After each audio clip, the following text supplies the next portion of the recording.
All right, so if I give you something like this, let's see. Let's say we're interested in finding the sine, and we could do any multiple of 90. Let's just do the sine of 180. Okay? Or the cosine of 180, or the tangent of 180. Okay? You got a couple options on how to do this. I'll show you the first way that if you're a triangle person, that this might help with.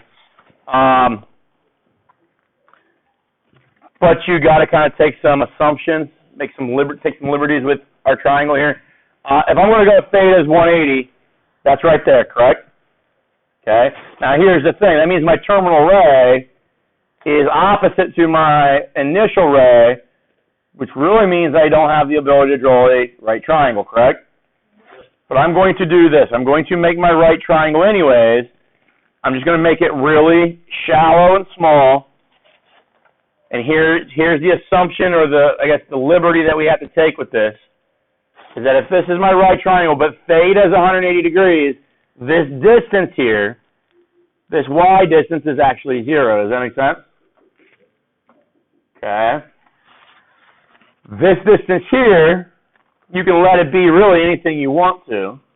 I'm going to let it be -1. Okay. You can let it be -2, -3, -4, whatever you want it to be. And I'm going to let this distance here, because of the Pythagorean theorem, 0 squared plus -1 squared is 1. Square root of that is 1. Now here's the idea. That doesn't make a whole lot of sense, right? Geometrically, we know that would be like a collapsed triangle. That would not exist because the distance cannot be 0, and you have a polygon created with that distance. Does that make sense? But this still, if we want to use sine, cosine, tangent, and the opposite over adjacent and that kind of stuff with this triangle, this is going to work. Okay? If I want to go, so we're talking about theta here. Okay? This angle here being essentially the theta bar. Okay? If I want to say sine of 180, that's opposite over hypotenuse, right? Opposite over 1, which ends up being 0. If you type in your calculator, what is the sine of 180? It's going to spit back 0 to you. Okay? The next thing we do is cosine.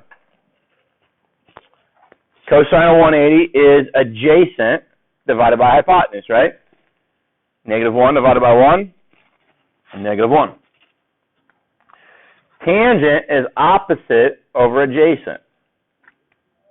Opposite is 0, adjacent is -1, that gives me 0. That make sense? Okay. Or you can view it as sine over cosine, and so sine over cosine, is that the same thing as what we wrote right there?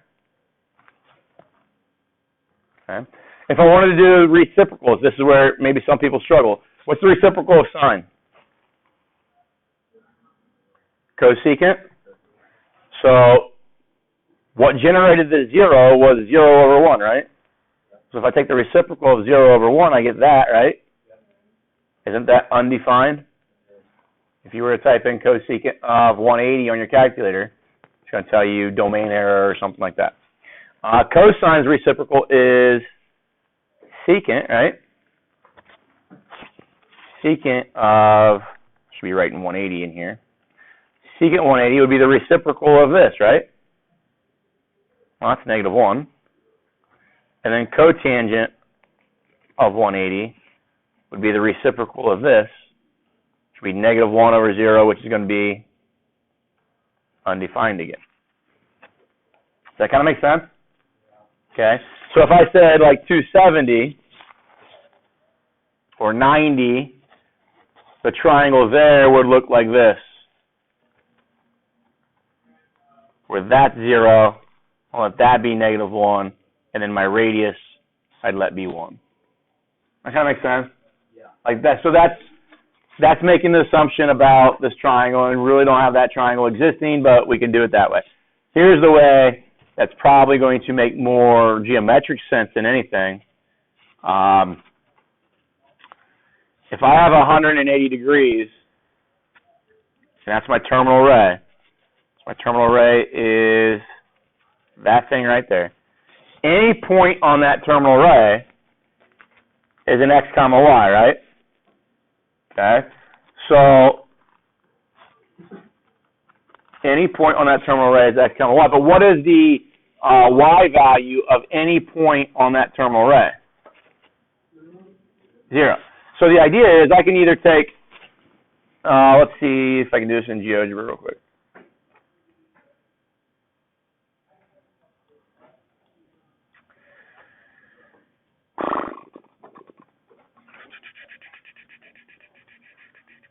Angle. Bless you. I have a couple questions.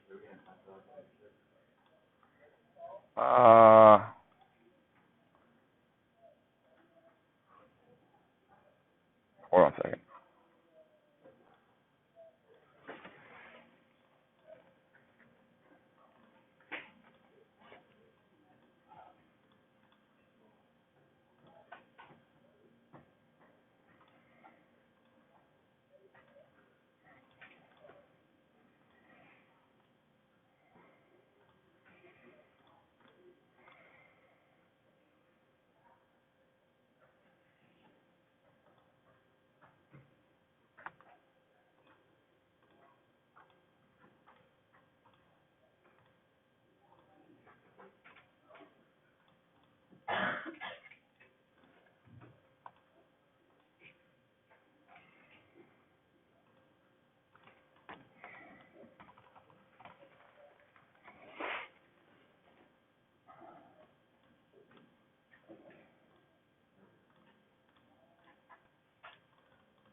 All right, let's see if this kind of makes sense to us. If I've got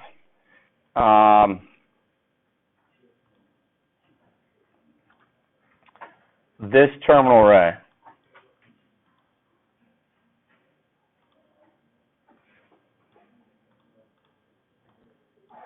so if I got this terminal array here, okay, and I rotate it 180 degrees, it's going to end up like right there, correct? Let's actually go by increments of 1 or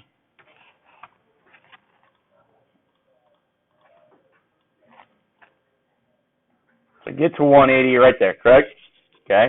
Now I could, instead of looking at maybe this red ray being rotated, instead of looking at the red ray, could I just look at maybe that one being rotated?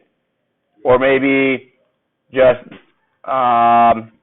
maybe that one, or maybe that one. Does that make sense? All of them, when I get to 180,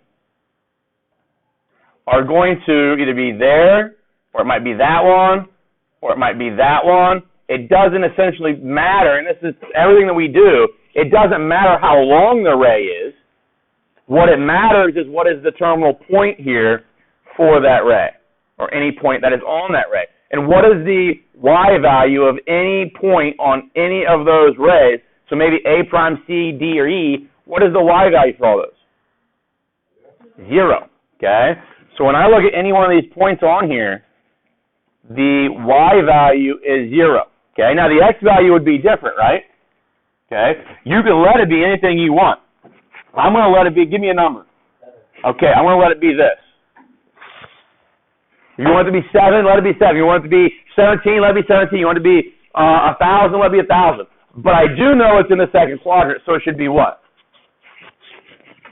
Or so it's between the second and third quadrant, so it should be a negative number, right? Okay, so I've got this point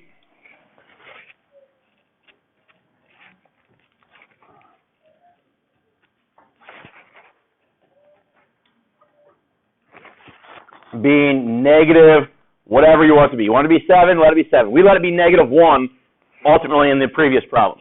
Okay?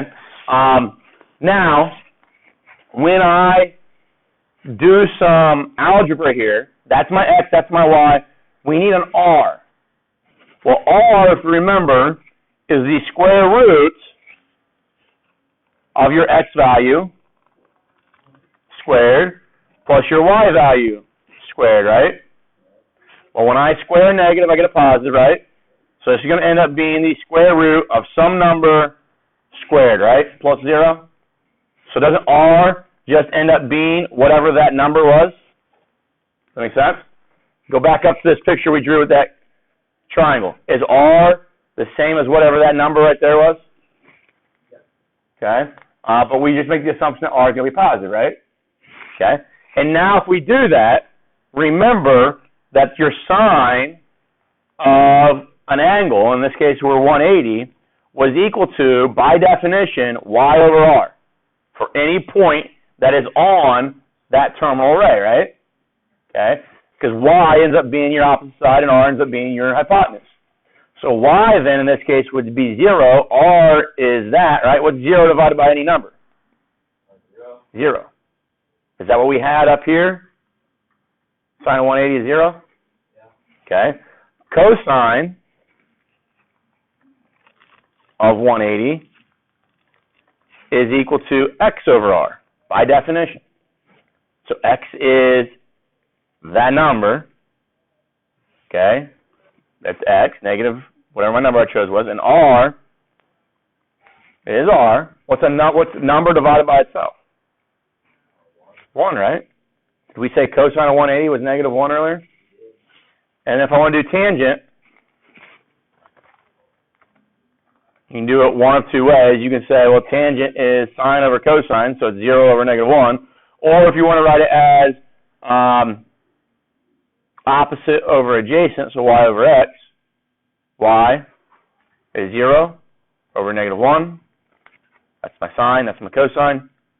Gives me 0. And then we can go find the reciprocals using that logic. Does that make sense? I think that's probably the most maybe appropriate mathematical way of doing it, because we don't have to make the assumption here that this actually is a triangle, but it's up to you how you want to approach both of them will work. Okay. The one thing that kind of happens in this course is that in chapter 6, you heard me say, so chapter 6 you're going to be doing the same thing, learning the same information, but through a different lens, a different perspective. When we get to that chapter, you won't have to know any of that stuff, and you'll have a tool that tells you those values very quickly. So Blaze always asks, can I just use my calculator? Right? That's what you're going to ask? Yes, you are. If you have a quadrantal angle, so a multiple of 90, you will never, ever, ever get any fractions or rational answers. You're going to get 0, 1, negative 1, or undefined. Those are the only options that you're going to get. So if you recognize that and you don't want to go through this process, you want to grab your calculator knowing that I should only get 0, 1, negative 1, or undefined, you can use your calculator. Does that make sense? Yep. Okay, you're not going to get in that situation where we get that 0.866 number and need to write that as a decimal or as a exact value. Yes. We're gonna work about that here in a little bit. Another question on there was like question, I don't know, 30-ish maybe. It says something about the fact that if I've got, let's say, sine of theta is equal to negative 12/13, but theta is in quadrant 4. Find the cosine of theta, tangent of theta, secant, cosecant, and cotangent. This is 33? Okay. So this is a common question that pops up in chapter 6. in Chapter 7 and Chapter 8 that we continually do this stuff. Yes, so I'm trying to show you something in Chapter 5. We'll learn it here in Chapter 5, and then it's going to make those questions in Chapter 6, 7, and 8. When we add just one more step or one more kind of caveat to them, you're going to be fine. Okay. One thing that we got to pay attention to, guys, is that throughout any math course, if they're going to attach some phrase here, they're doing that for a purpose, right? They're attaching that phrase because it means something to us. You can't just, well, I don't know what that means, so just neglect it, okay? We have to attack that and use that. So what we're going to do here is we're going to draw a picture. It says our theta is going to be terminating in quadrant 4. That's what it means when it says theta is in Q4, is that it stops there, it terminates there. So maybe something like that. So that black angle is our theta. Okay? Now, we've been doing this, drawing this right triangle, correct? Yep. And that being theta bar, right? If I've got theta bar, I know something about theta bar, it should be the exact same information about theta. So here's the idea. Theta gives me negative 12/13. Theta bar should have the same ratio. Okay, the same information. The opposite side of theta bar should be negative 12. The hypotenuse of theta bar should be 13. Does that make sense? And then the adjacent side here, because of the Pythagorean theorem, that distance should be 5. Just take a squared plus b squared equals c squared, right?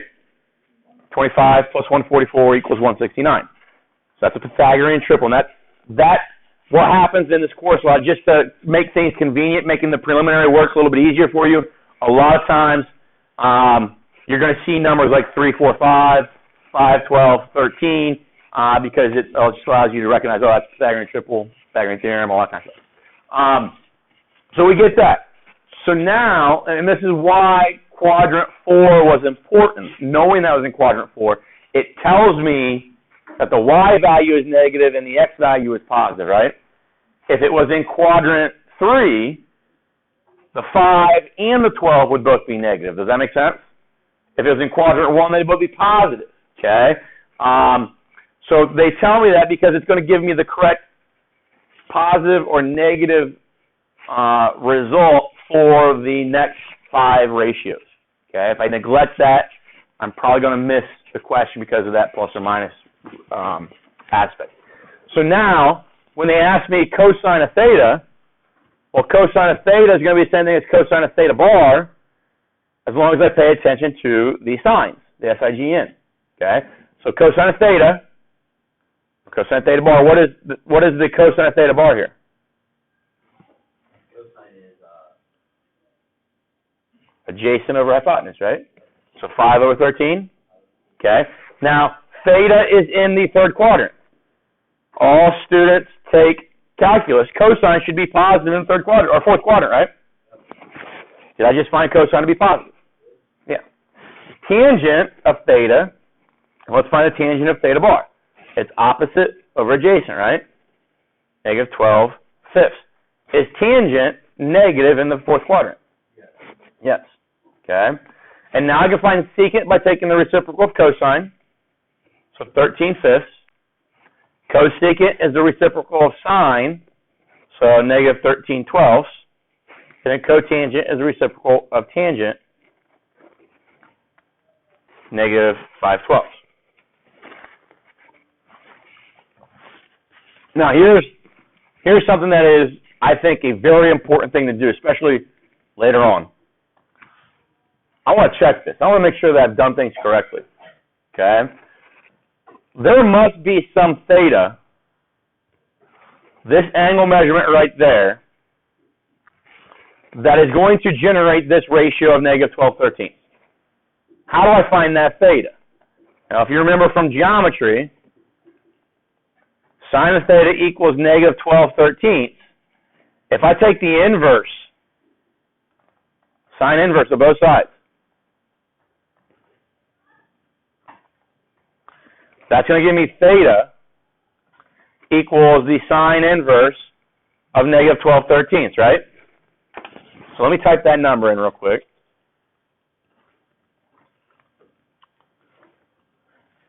Now you can type in, so I'm just going to show you the difference in Desmos. I can type in sine and then hit the caret key and then -1 and then hit the arrow key and come back down here and write negative 12/13. And it gives me that amount right there. We'll talk about that. That's probably in radians right now. Or I can do this. I can go arc sine of negative 12/13 and get the same thing, right? So arc sine, I think we mentioned this a couple days ago. It's the old world way of writing sine inverse, okay?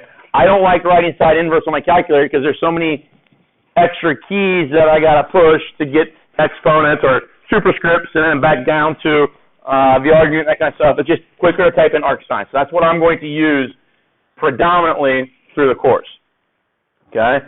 So now I want to make sure that I'm in degrees, okay? So what they're telling me right now is that theta bar, so remember what we were dealing with,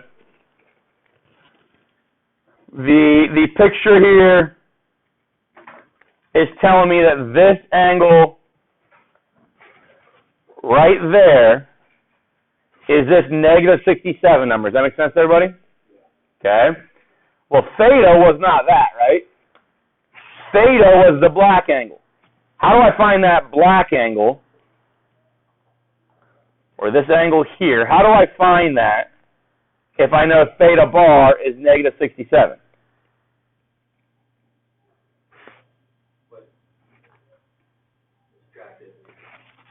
I'd be careful. So if I subtract negative 67 from 360, is that going to be 4 something? Add it.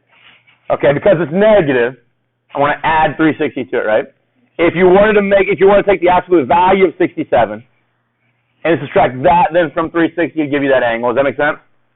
Okay, so I think we all probably agree that it should be bigger than 270 but less than 360, right? So do the calculation. I'm going to take 360. I'm just going to call this number A. So I'll go A equals, and then I'm going to go 360 plus A. So that's the theta. That's between 270 and 360, right? That's the theta that should be coupled with that negative 12/13 for the sine of theta. Does it make sense? And now here's the check to this problem. Okay, 12/13 or negative 12/13 as a fraction, or sorry, as a decimal is that value right there, right? I'm going to call this number here T for theta. Okay, so now if I type in sine of T, does it give me the same thing as negative 12/13?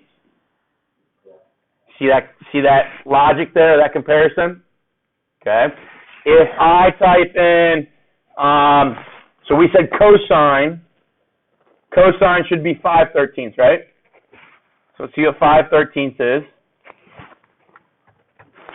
That number right there.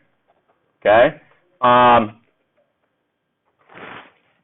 So is the cosine then the same number? We're kind of making sense of that? Okay. So I'm just seeing the check because they tell me this information. That's enough to tell me what theta is. I just got to go through that little work to get theta. But then when I find these answers here, not knowing theta, and put them as a decimal, I should be able to say that they're equal to cosine of that known theta of 292. And I just check. That's going to be a procedure that in several weeks you're going to want to be able to do. Okay, and that's just going to check to make sure things are making sense to us. Is that all right? I think if you see little connections like that, little comparisons, you do those checks, it makes this information, this course, a lot less cryptic. I think a lot of times working with sine, cosine, tangent, people don't really see, what is it really related to? What is it talking about? We can calculate and find the numbers, but do we really know what those represent? All right, so let's get to these things here yesterday that we were finishing with. So yesterday we had the discussion that sine squared plus cosine squared equals 1, right? Sine squared plus cosine squared equals 1. So this is called a Pythagorean identity, okay? Was that sine squared theta plus cosine squared theta was equal to 1, okay? So no matter what you do, no matter what theta is, no matter what number it is, you're going to evaluate sine squared there, you evaluate cosine squared there, and it always gives you 1 back. So let's just do this real quick for one specific value. Let's do it with a 30, 60, 90 triangle, because that's maybe something we're familiar with. So this could be in the first quadrant, second, third, or fourth. Does not matter. And it doesn't matter because if we look at things, they're going to get squared, right? So it doesn't matter if y is positive or negative. Same thing, x doesn't matter if it's negative or positive, because when we square it, it's always going to be positive, right? So that tells me that I don't care ultimately what quadrant this is in. But if it's a 30, 60, 90 triangle, isn't this side always n? Yeah. 2n and n radical 3, right? And like I was saying, if that triangle is in a different quadrant, maybe n is negative. If it's in a different quadrant, maybe n radical 3 is negative, okay? But when I square those things, they turn into be positive anyways, right? So when I look at this thing, okay, let's say sine squared of 30 degrees plus cosine squared of 30 degrees. Let's see if that equals 1. What is if I look at this picture here, what's the sine of 30?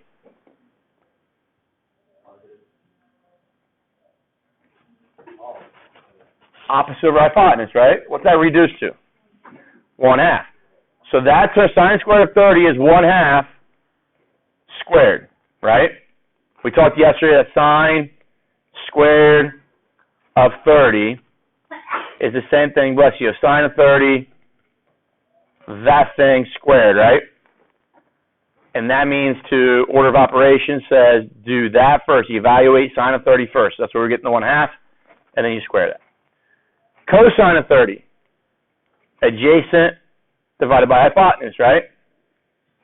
That turned out to be radical 3 over 2 squared. What's 1/2 squared? 1/4. What's radical 3 squared? 3. And then that denominator is going to turn into a 4. What's 1/4 plus 3/4? 1. Okay. So it proves, in that case, with a 30-degree angle, that when I plug it in to sine squared plus cosine squared equals 1, it does work. The same thing would happen with 60 degrees. It's just that the 1/2 and 3 radical 3 halves would flip-flop spot in the equation. But the idea and what you can see if we use a calculator is it doesn't matter what 30 is. It could be 28. It could be 2051. It doesn't matter. When you put it in for both thetas there, you're going to always get 1.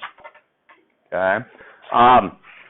So that is what we call an identity. It's because no matter, like I said, no matter what your input is, this equation is true. Always going to get 1. Okay? So that's a very, very critical, very, very important identity. Okay? Now, there's 2 others that we're going to talk about that stem from that one. Okay?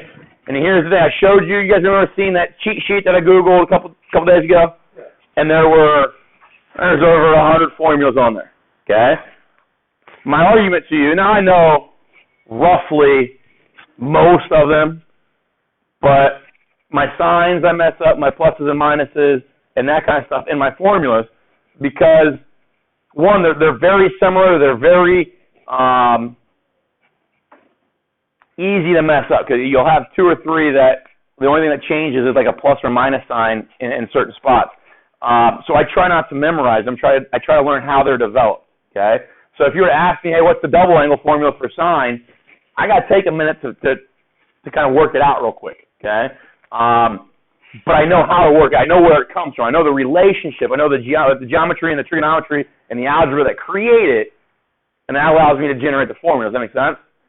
Okay? And that's kind of what I'm hoping that you guys do. Because if you try to memorize those things, your head's going to explode. You're going to be confused. You're going to be frustrated because you're going to mess signs up and stuff like that. Okay? But this becomes a very important process to generate these formulas. Okay? In algebra, college algebra, a little bit in geometry, I try to show you guys how formulas are generated, right? You know, I've shown you where we get the quadratic formula. We show, you know, where do formulas for conic sections come from and that kind of stuff. Okay, I try to prove those formulas. This is really one of the main places where you can develop the skill of proving formulas. Okay, so as we go through this course, when I ask you what's the double angle formula, we're going to first prove where it comes from. When I ask you what's the sum and product formulas or the sum and difference formulas, we're going to prove them so you know how they are generated. Does that make sense? So if you ever use this stuff after calc or trig, you'll use it in calc. But if you don't go to calc, you go maybe completely away from math, or you go maybe a statistics route or something like that, you won't use this trigonometry again. Okay? However, the byproduct of algebra refinement in regards to your skills, you will undoubtedly use wherever you go. Does that make sense? So we're going to learn some algebra skills or refine some algebra skills with fractions, quotients, rational equations, substitution, simplification, that kind of stuff. That is going to turn you into kind of that next level algebra student. Okay. So I want to work with trying to get these things to generate different representations. Okay. So here's the thing. Can I take any formula that I ever start with, or let's say any equation that I ever start with, and can I multiply it by anything I want to? I can. We learned in Algebra 1 that when you have a system of equations, okay, you can amplify any equation that you want to. You can multiply any equation by any number you want to. And in Algebra 1, you probably just multiplied things by whole numbers. So that said you could like enlarge every equation, as long as you did it to every single part, right? Well, you can multiply it by a fraction, and that actually divides everything, right? So we learned in Algebra 1 that we are allowed to either multiply or divide an equation by anything we want to, and we still result in a true statement. So what I want to do here is I want to go through, and I want to divide every one of these things by one of these two ratios, and it doesn't matter which one. I'm just going to go with cosine first.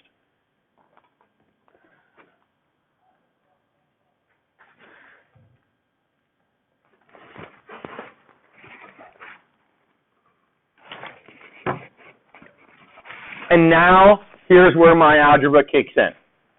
Okay? We know that sine squared over cosine squared. Sine squared means this. Sine squared means sine theta times sine theta, right? Does cosine squared mean this? Cosine theta times cosine theta? Right? Because of our knowledge about fractions, can I rewrite this as kind of like that? Just group those two and then multiply by these two groups? Does that make sense? What's sine over cosine the same thing as? And here's our substitution. Here's knowing our identities from, that's tangent. Okay, so sine over cosine is tangent. Well, is this still sine over cosine? So that's tangent as well. What's tangent times tangent? Tangent squared. Excuse me. So tangent squared. So that thing right there turns into tangent squared theta. Okay? Now, eventually, we're not going to do that stuff I did on the right with the sine and cosine.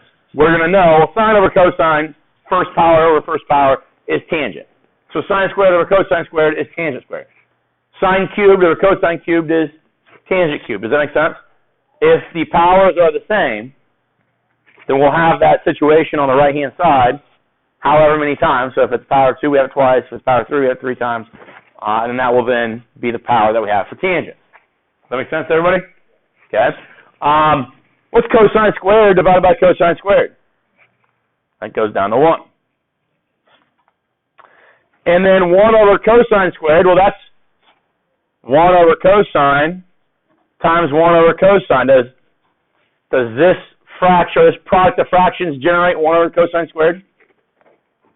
But what's 1 over cosine? Secant. So we get secant times secant, which is secant squared. There is another Pythagorean identity. Okay? And I told you yesterday, if you would have asked me what that second Pythagorean identity is, I would have known it. I'd have messed it up. Okay? I knew it. I know there's 2 others out there. They deal with tangent, secant, cotangent, and cosecant, but I always mess them up. I always put the wrong ones together. Okay? So what I do is I know sine squared plus cosine squared equals 1, and I know that by dividing by one of the trig ratios that exist inside that, I will generate the other ones. Okay? So let's do one more here. This is the third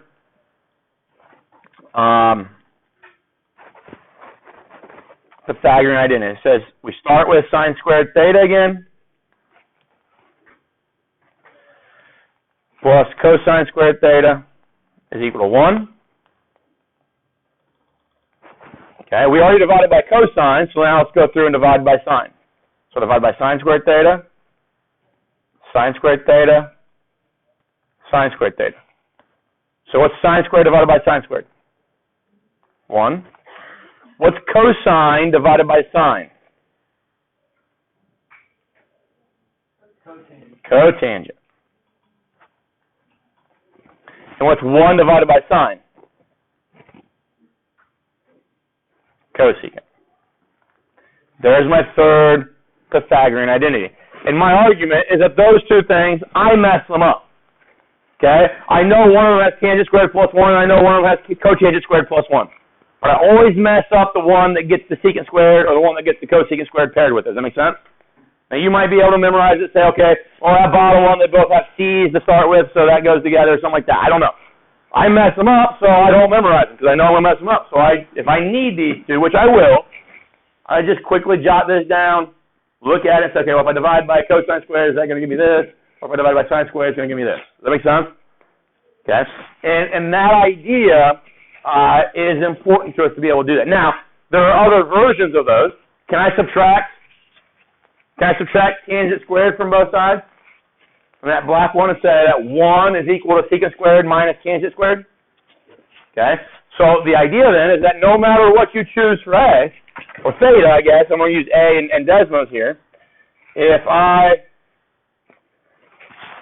go secant squared of A minus tangent squared of A, no matter what I choose, I should be evaluating that thing and getting 1, right? Does that make sense, everyone? Okay. We do the same thing with so there's really, I can solve this for tangent squared, I can solve it for secant squared, I can solve it for 1. Same thing down here. Okay? So when I write this one, there's really 3 different versions of it. Does that make sense? There's 3 different versions of this one, and there's 3 different versions of this one. Okay? So one of your questions, we'll stop there. So Blaze had a question about some things on that assignment, like 31, 32, says write or express sine in terms of cosine, or express sine in terms of tangent, or something like that. Okay? Or tangent in terms of sine, or tangent in terms of cosine. You can't do those yet, okay? So don't worry about doing those. I'm going to extend the assignment till Monday, okay? Tomorrow, my focus is going to be taking these 3 relationships, the fact that tangent is equal to sine over cosine, and we know our reciprocal identities, and we're going to do those types of questions. And they're really, if I tell you distance equals rate times time, and I ask you to solve for t, you know how to do that, right? If I ask you to solve for r, you know how to do that, right? Same thing's going to happen. So when it says express sine in terms of sine in terms of cosine, we're going to take this one, and we're going to solve for sine. Okay? That's all we're going to do. So the process on those questions, and it's going to be a thing that we do for a lot of this course, is to what we call those literal equations. When we solve distance equals rate times time, and we solve for t, that's a literal equation. So that's the process that I want to kind of work through a little bit tomorrow. There's going to be some square roots that we have to take, so there will be pluses and minuses, and then we have to be able to kind of differentiate what those mean and how we choose the correct one based on the quadrant that our theta is in. So we're going to practice that tomorrow. So don't worry about those 3 questions on the assignment. Yes? Yes. Let me pause this real quick.